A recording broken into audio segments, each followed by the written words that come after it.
तकबीर, नाराए तकबीर, नाराए रिसालत, मसला के आला हजरत उर्से फसीही, उर्से फसीही, नाराए तकबीर, नाराए रिसालत।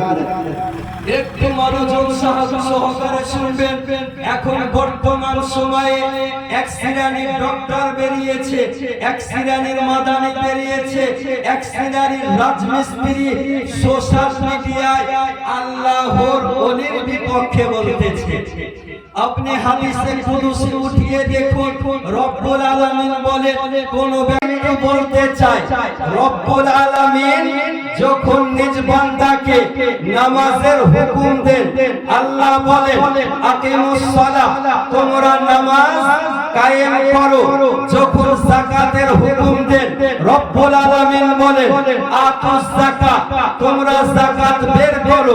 যখন রব্বুল আলামিন নিজ বান্দাকে হজের হুকুম দেন, রব্বুল আলামিন বলেন ওয়ালিল্লাহি আলান নাসি হিজ্জুল বাইতি মান ইসতাতা ইলাইহি সাবিলা। যখন রব্বুল আলামিন নিজ বান্দাকে রোজার হুকুম দেন, রব্বুল আলামিন বলেন ইয়া আইয়ুহাল্লাযীনা আমানু কুতিবা আলাইকুমুস সিয়াম।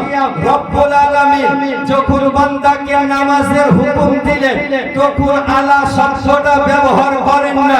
যখন যাকাতের হুকুম দিলেন, রব্বুল আলামিন আলা শব্দটাকে ব্যবহার করেন নাই। যখন রোজার হুকুম দেন, আলা শব্দটাকে ব্যবহার করেন নাই। যখন রব্বুল আলামিন নিজ বান্দাকে হজের হুকুম দেন, তো রব্বুল আলামিন আলা শব্দটাকে ব্যবহার করেন নাই।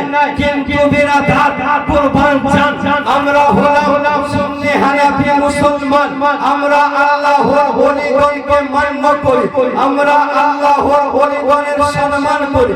আমি চিন্তায় চিন্তিত, রব্বুল আলামিন যখন নামাজের হুকুম দিলেন আলা শব্দ ব্যবহার করলেন না, রোজার হুকুম দিলেন আলা শব্দ ব্যবহার করলেন না, যাকাতের হুকুম দিলেন আলা শব্দ ব্যবহার করলেন না।